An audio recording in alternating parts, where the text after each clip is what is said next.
What's going on, everybody? I got a quick video for you today going over my top 3 things that I look at when evaluating a crypto. And everybody uses the word cryptocurrency, and I personally am not a huge fan of that because for a couple of reasons. But first is because it's clear that they're separated, right? Cryptocurrencies are not all one and the same. There are stores of value or currencies like Bitcoin, and then there are more utility tokens, kind of like Ethereum or I don't know, maybe Ripple. So these are fundamentally different. And if you're new to crypto, everybody's coming in and saying like, oh, I could buy any coin on this whole list and it'll probably appreciate in value. Well, that is a very false claim, and I'm just trying to clear this up for people. So first, we'll go to the SEC's website, and this is a public statement on December 11th, 2017. It says, merely calling a token a utility token or structuring it to provide some utility does not prevent the token from being a security. Tokens and offerings that incorporate features and marketing efforts that emphasize the potential for profits based on the entrepreneurial or managerial efforts of others continue to contain the hallmarks of a security under U.S. law. Now, I'm not saying that to scare anybody away, okay? All I'm doing is I'm emphasizing that there are 2 types of coins in this market. And a utility token solves a problem, and so does a currency or a security, right? But if you're not familiar with what a security is, basically the most common is a stock. When you buy a stock from a brokerage firm, say you go to Charles Schwab and you buy some stock, Charles Schwab is licensed, first of all, and they're selling licensed securities. And when you buy this stock, say you buy a stock of Apple, you now own a piece of that company, and you now are entitled to a percentage of the earnings of that company based on how many shares you purchase. And that company, Apple, has a fiduciary responsibility to you as a shareholder. Now, with cryptocurrencies, it's not the same. It's not the same at all. And I'm going to go over this in more detail in another video, but I just wanted to make things clear. And then there's differences when you buy a crypto that is a utility token versus a crypto that is classified as a security underneath the SEC rules and regulations, right? So what I wanted to do is, number 1, what is the first thing that I look at when I'm investing in a crypto is basically what the problem that this crypto is solving. And then I look at the market and its competitors. So I'm not even looking at the other competitors in the crypto space at first. I'm looking at the overall market. I'm looking at publicly traded companies, private companies that have nothing to do with blockchain. And I'm looking at how can this token or this cryptocurrency solve this real world problem, and how big is that market? So I'll give an example. Basically, StubHub is a company that sells tickets, and a lot of people are very familiar with StubHub. Now, they apparently are running into a lot of problems, and this crypto tickets is a new decentralized ticket selling company, right? They're doing a secure, transparent blockchain ecosystem for the event ticket sales industry. They claim that there are 4 problems. There's high-tech speculation in the form of online ticket bots, which is accounting for a significant portion of primary market ticket purchases, siphoning off profits from artists and event producers. There's overpriced tickets in the secondary markets, pushing consumers out. Organizers lack control over how their tickets are sold. And then there's duplicate or fraudulent tickets are widespread, frustrating consumers. So basically, this company is attempting to solve that problem that StubHub is having. Now, I look at this and I say, okay, that's great. They're solving a problem. Wonderful. Now, how big is that market? You can go and do some research on how big is StubHub. What is their, rough numbers? Like, look at their books. How much money are they making? And who are their competitors? How much are they making?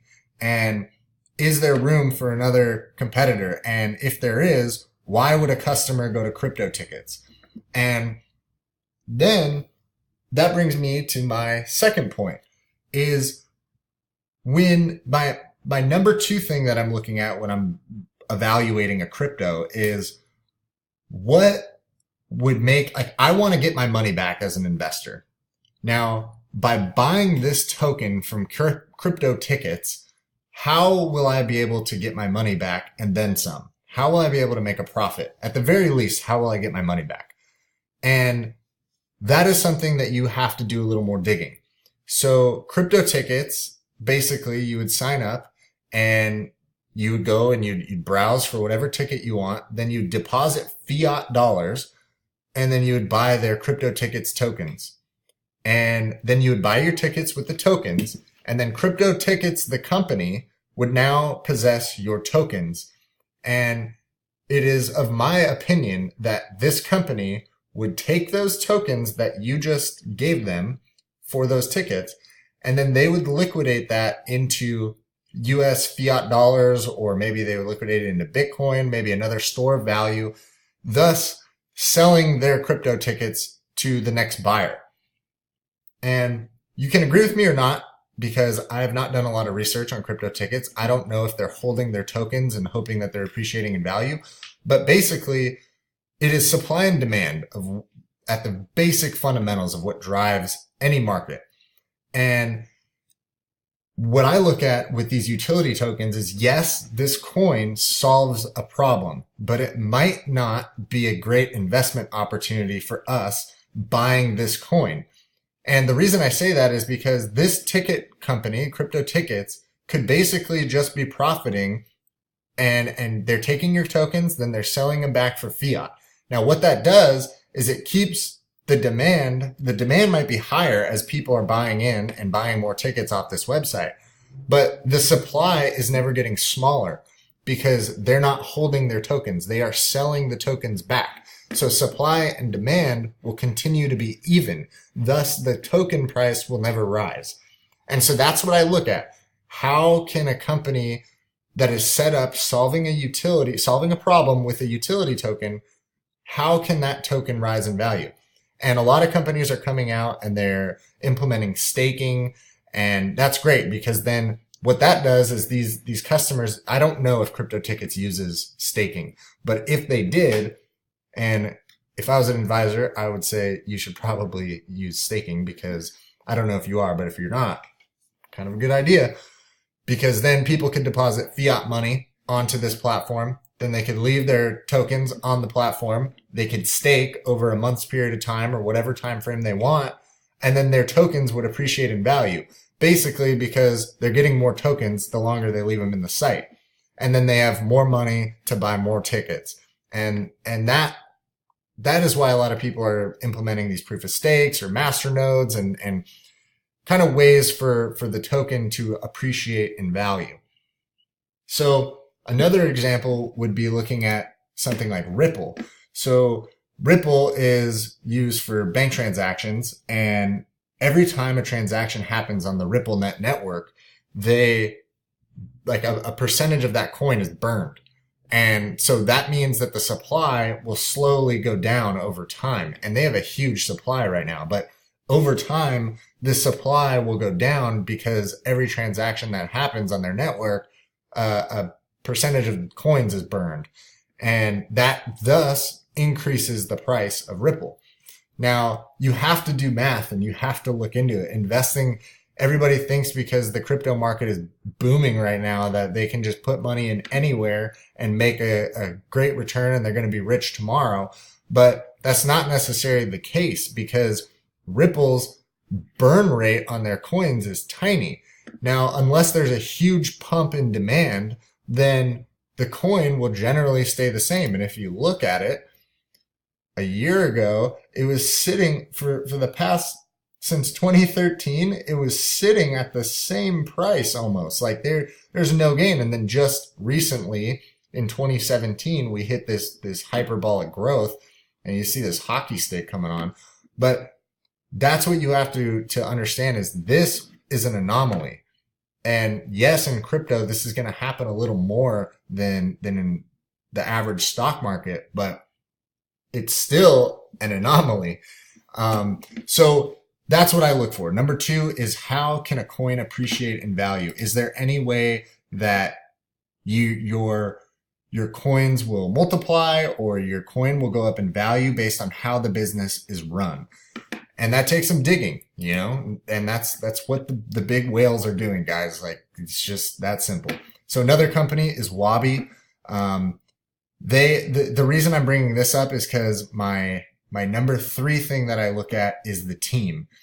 And this may not be the best example. This isn't even the one I wanted to show, but at least you can see the team. A lot of these cryptos are super anonymous.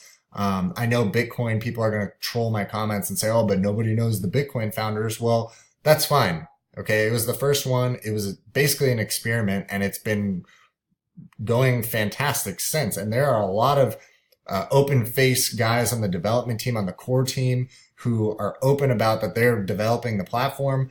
But these are real companies. Like, Wabi is backed by a real company, and they're worth, last time I checked, I thought it was in the hundreds of millions of dollars, could be over $1 billion. But basically they have real people that are backing their company, and they have advisors, and you can read about them and you can see their past results. And a good example of this is Go, which, if you scroll down to the bottom of their website, you have the management team, then you have the advisors. And one guy that pops out of the page to me is Vitalik Buterin. And this guy is the founder of Ethereum. So he's an advisor to this company, and his past results. And that is one of the biggest things I look at. There's another coin called Basic Attention Token. One of the founders was a developer of Java, I believe. And those are the things that I look for is development teams. Who's behind the project? Who's advising the project? Because you better believe that you're going to get some nuggets from these people down here who are advising this project. And, that's basically my 3-step process. And then once a coin meets those criteria, I will narrow it down into maybe like 5 or 6 of those coins. And I'll kind of make my own personal projections on where I see them going based on the market that they're in. So like, if I was investing in these crypto tickets, I would be evaluating the market size. I would be evaluating the competitors in the real world. So StubHub, maybe Ticketmaster, and I would look at their numbers and I'd say, how much money is Ticketmaster doing a year? How much revenue? What are their profits? And that's obviously if I thought this token was going to be worth my investment. So that's what I do. Let me know what you guys do in the comments below. And if you like the video, give it a thumbs up. Subscribe to the channel. I'm going to continue doing these sort of videos in the future. So with that, I'll catch you in the next one.